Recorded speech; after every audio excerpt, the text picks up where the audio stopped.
It's time for another election, so I figured I'd make a video about it. I'm sure you're being completely bombarded with election stuff right now, but, I wanted to make something about, how this election is so important for environmental issues and climate justice issues. So firstly, I really want to stress the importance of voting in local elections, since these are often incredibly overlooked. City and county level climate action plans are extremely important, and they're the way that climate legislation most directly affects you. Federal level climate action is important because it funds massive renewable energy projects, preserves large swaths of natural ecosystems, and opens up funds for local level climate action. But the local level is where the policies are actually implemented, such as building electrification, local public transit and bike infrastructure, and even things like incentivizing electric leaf blowers, which have much lower emissions and are quieter than gas ones, but have a somewhat prohibitive upfront cost. Electing city councils that will take swift climate action is incredibly important in fighting climate change and making our communities more resilient in the face of climate destruction. State-level politics are important for similar reasons, as their climate action is kind of a mix of what happens on the federal and local levels. And since states that take strong climate action can lead the way and show what's possible at the federal level. On the national level, it's also incredibly important to vote for climate-conscious candidates. The Inflation Reduction Act of 2022, which was the largest climate bill in U.S. history, made it through Congress on the slimmest of majorities. In fact, it would have been a lot stronger if Democrats hadn't had to appease Joe Manchin, a Democrat who made his millions selling coal and had more campaign contributions from the fossil fuel industry in the 2022 election cycle than any other congressperson. Electing a climate-friendly Congress can make a huge difference. Furthermore, I'm voting Harris in the presidential election. I do not take this lightly. I voted uncommitted in the Democratic primary, and I do not think electing Harris will be nearly enough to halt climate change. But the choice is absolutely clear to me. Trump has repeatedly called climate change a hoax and the greatest scam of our time, and has said his plan for fossil fuels is to drill, baby, drill. He wants to replace scientists in federal agencies with political appointees. And I don't know about you, but I would much prefer to have scientists than political appointees in the EPA, the US Geological Survey, and the CDC. Trump also wants to privatize the National Weather Service, which could mean people wouldn't get life-saving storm warnings. And he wants to break up the National Oceanic and Atmospheric Administration, which would greatly hinder its climate research. He plans to have a field day tearing apart protections for natural areas and regulations on pollution and greenhouse gas emissions. His first term was a complete disaster for the planet, as he opened up public lands across the country for oil and gas extraction, pulled the US out of the Paris Climate Agreement, and rolled back more than 100 environmental regulations. Additionally, he packed the courts with justices who then stripped the EPA's ability to require coal-fired power plants to shift to cleaner fuel sources, stripped the Clean Water Act's protections for over half of wetlands in the US, and then ended the ability of federal agencies to interpret ambiguous language in laws pertaining to their work, giving this power to the federal judges instead of the people who are experts on these issues. This will all be far worse if we let Trump have another term to appoint more climate-killing justices.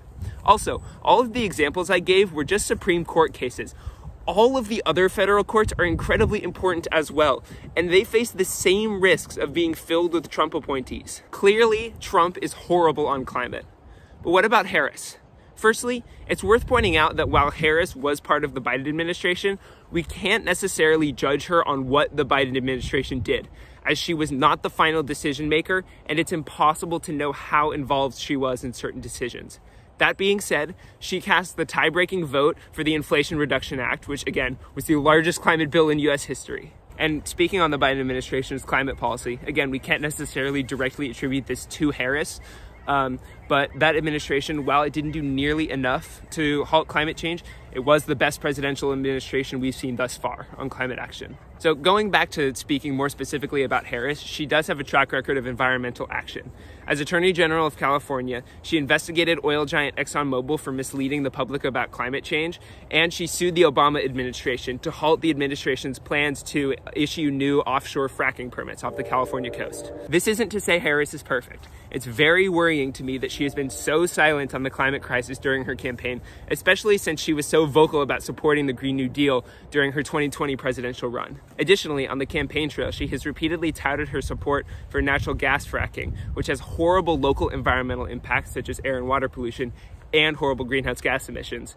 She's shown her unwavering support of Israel's genocide of Palestine and for the military-industrial complex as a whole, which continues to have horrible environmental and climate impacts. And her harsh stance on the border will continue to fracture natural ecosystems and kill innocent people who are giving up everything for the opportunity of a better life. All of this being said, Trump is absolutely worse on all of the issues I just outlined. In every place where Harris's climate action is lacking, Trump's is far worse. Personally, I fully expect Harris to take climate action if in office. She will continue the rollout of renewable energy and protect more natural areas, and will keep us generally moving in the right direction. It will not be nearly enough, but it will be something, and every little bit of climate action is important. This means that if we elect her, we have to put in a ton of work pressuring her to improve her climate policies. This can come in many forms, from protesting in the streets to community organizing, but these issues do not end at Election Day. In fact, Election Day is just the start in the long process that it's going to take to overcome climate change and make our world better.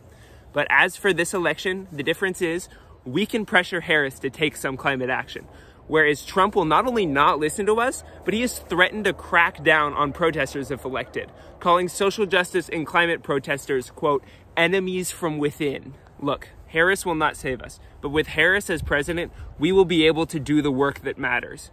If Trump is in office, we won't. And remember, voting for the president is also voting for the executive cabinet.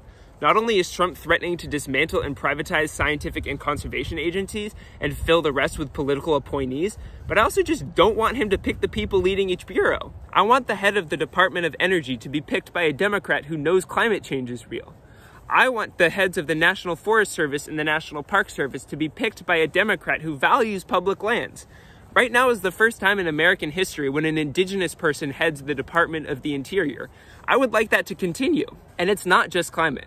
Trump has said he wants to shut down the Department of Education, and he will continue to roll back abortion access. He has attempted to steal an election before, so I do not believe that there will be a peaceful transfer of power if he becomes president again. We cannot let this man back into office. It will destroy our planet and make it infinitely harder for us to build the communities of care we need to see. I don't know how to say this any clearer.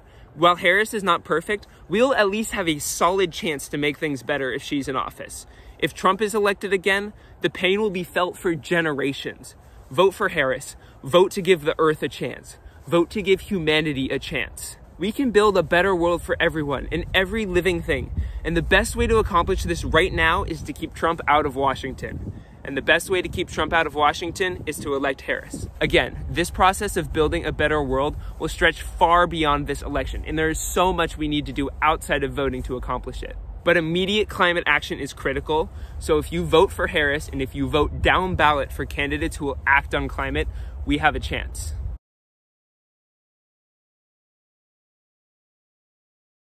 Just as a quick post-video disclaimer, there may be some complaints that I'm overly conflating Trump with Project 2025, also known as the Mandate for Leadership. It's worth saying that while Trump has tried to distance himself from Project 2025 following its backlash, since 2016 he has been super close with the Heritage Foundation, the group that created Project 2025. In fact, according to the Heritage Foundation itself, 64% of the policy prescriptions in their 2016 Mandate for Leadership were included in Trump's budget, implemented through regulatory guidance, or under consideration for action. So basically, Trump did or tried to implement at least 64% of the 2016 Mandate for Leadership. So if 64% of Project 2025 is implemented, that would be insane. And again, Trump can't distance himself from the Heritage Foundation. He's worked super closely with them for 8 years, and there are people that used to be in Trump's administration who helped draft Project 2025, such as William Pendley, who headed the Bureau of Land Management for the last 2 years of Trump's first term. Trump has implemented the Heritage Foundation's recommendations before, and he will do it again. Also, a lot of the stuff I talked about in this article wasn't from Project 2025. It's just stuff he said. And in fact, the whole replacing scientists with political appointees, he tried that at the end of his first term. He just implemented it so late into his term that it didn't go into effect before Biden could repeal it. And he also, he's done this stuff before. In 2020, he randomly moved the Bureau of Land Management's headquarters from DC to Colorado. And then like a bunch of people resigned because they couldn't just pick up their lives and move. And so then they refilled all of those with people that were sympathetic to what Trump wanted for the Bureau of Land Management. Again, now Biden moved that back to DC, and that's, the Bureau of Land Management has somewhat recovered, though it is probably the most conservative land management agency. But like, just, this is stuff that he's done before. He's gonna do it again. When he tells us that he wants to destroy the planet and go after anyone who stands in his way, he means it. So we can't give him power again. Please, please vote for Harris.